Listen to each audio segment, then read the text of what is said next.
Assalamu alaikum everyone. Welcome to Assalamualaikum. another episode of Safe2Talk. Welcome back, everybody. Welcome back. So we're gonna dive right into this one today. So this one says, I was married at the age of 20, and like any young person, I had less life experiences. My husband has anger issues, which everyone knew, but at the same time, he was jolly and the anger wouldn't last, and this was in his early 20s. We had an argument in 2009, December, and in a fit of rage, he gave me my talaq 3 times. So talaq, for some people that don't know, describe what that is. Talaq is when you say talaq 3 times to divorce your wife or your husband. So basically, divorce, if you mention that 3 times.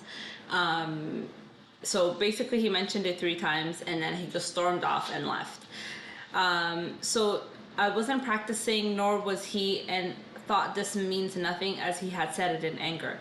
Fast forward a few years, he said to me talaq again and walked off, which he denies, but I remember as if it was yesterday.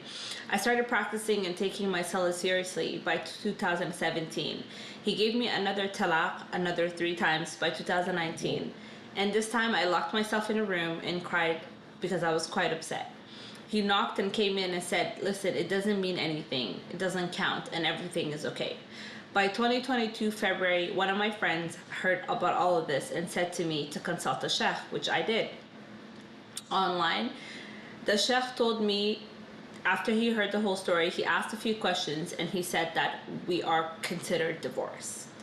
He also wanted to talk to my husband, but he refused to speak with the sheikh and stormed off, saying that I have already said my side of the story and conclusion has been reached. I don't know why I'm struggling to speak today. But basically, we have 3 kids together, and he said, I have broken the family, and I have Has she broken the family? Yeah, she broke the family. And I have tried to look for separate accommodations near the kids' school, but nothing, I didn't find anything yet. He moved out from the bedroom and went to the spare room until I get an apartment. Until today, he keeps insisting that we aren't divorced and that I won't get my meher too, as I am not divorced. He said to his whole family that I have decided to separate, which his mom said these divorces happen and it's a norm, but I should stay. I didn't listen to her, and me and her son, we barely communicate except for when it comes to the kids. Everyone in his side of the family blames me. No one from my family is here where I live, and everybody lives abroad. Basically, I'm not really sure what to do. If you can give me advice on this. I mean, listen, when it comes to talaq and all this stuff that people usually say under anger, it's a lot of justifications. I believe if you say it once, don't quote me, Allah alam, we definitely you have to speak to a sheikh about this, but yeah. I heard that if you say talaq 3 times the first time, you might get a pass because you're angry, but the second one, you're definitely not getting a pass. She is divorced, she's considered divorced, that she's no longer your wife. Mm-hmm. And then if you guys want to go back to like each other, come back to each other, there's a process which she has to be remarried and consummate the marriage. So, unfortunately, guys, keep in mind that the advice that we do give, we're not like professionals, or we're not like an imam. So anytime you have a question or a doubt, always ask someone that you know has like the right knowledge in this. Obviously this is a very sticky situation. It's a little bit hard to even give advice on, because I feel like like if a sheikh told me I am pretty much considered divorced. I can't speak. Yeah, if you consider divorced, you're divorced. I'm pretty much considered divorced.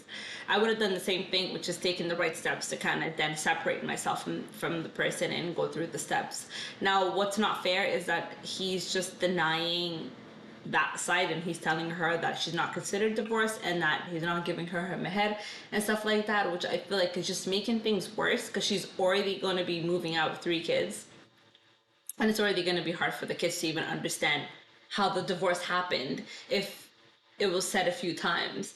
But I think what happened, in my opinion, is he probably said it in a fit of rage and saw that there was no consequences to it, and he probably, maybe even himself, doesn't have the right knowledge for it and just kept saying it.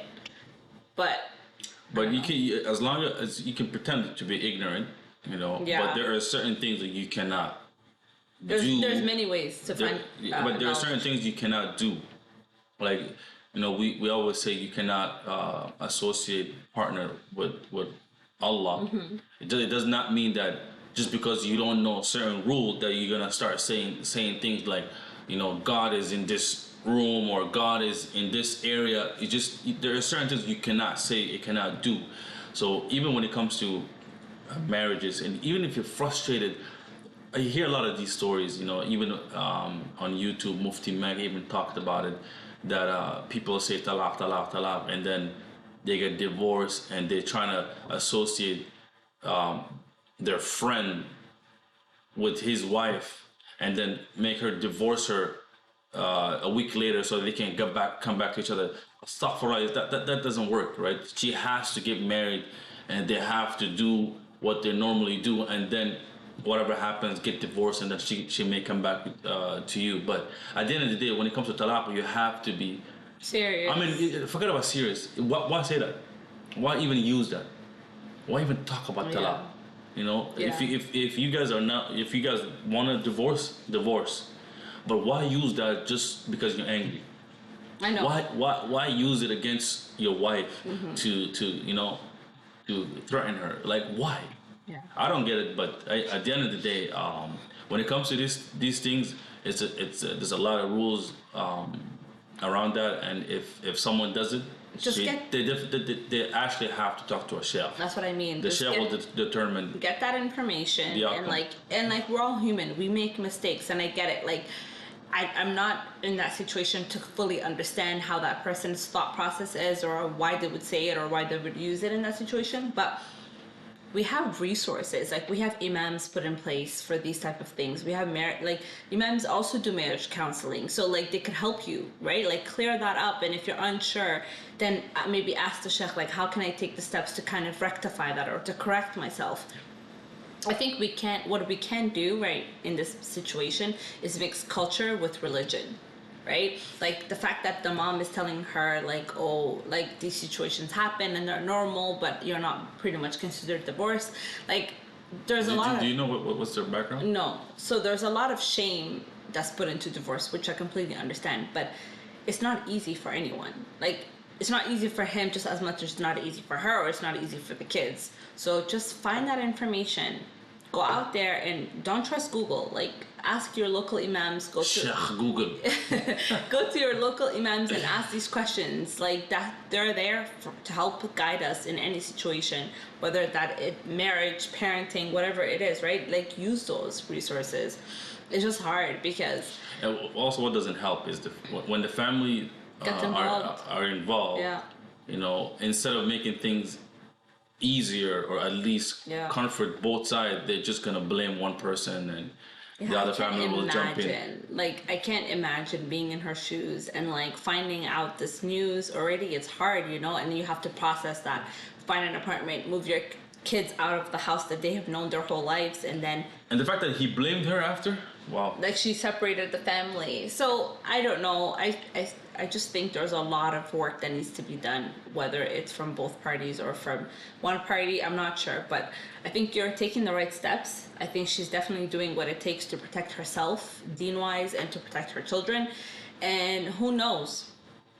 Maybe with time he will come to the realization that it was wrong. I don't know. You lost your family. Yeah, it's really hard. You lost your family. Yeah.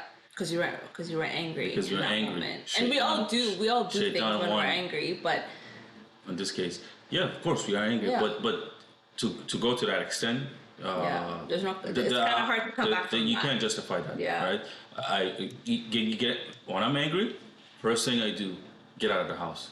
You know, take some air, go to the gym, do whatever you need to do to calm yourself down. You need space, right? Mm-hmm. Go see a friend. Go talk to your friend. Go call one of your friends. Vent. Yeah, but talaq, that's not even. You can't undo. Again, the shaitan works in mysterious ways, and when it comes to like separating families and getting people divorced, I think he works extra hard. In today's era, when people just divorce over a TikTok, over a small Instagram post, or a certain thing that people saw on the internet, people just get divorced. So today, nothing amazes me. Nothing surprises However, you. you know, you do have to consider, especially that now that they said that they have 3 kids, Yeah. those kids not gonna be affected by it.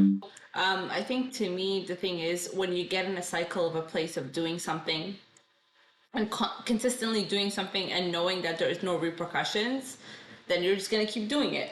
Like the fact that he gave her talaq 3 times and that he said, you know what, like I'm divorcing you 3 times, and that he saw that there was nothing done, like nothing came out of it.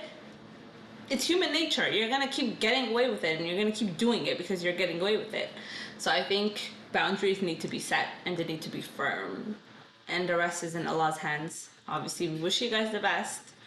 That's pretty much all we can do. And I mean, you definitely the Imam said it already, so Yeah. you are considered divorced. Now you have to go through the whole process if you want to get back with each other. It's unfortunate. Wallahi, it's unfortunate, and lots of du'as coming your way, and I pray that everything works out in the best of ways for both parties, Inshallah. especially for those kids. Inshallah. I mean, Jazakallah khair, guys. Thanks for tuning in, and we'll be back, inshallah, with another episode. Assalamu alaikum. All right.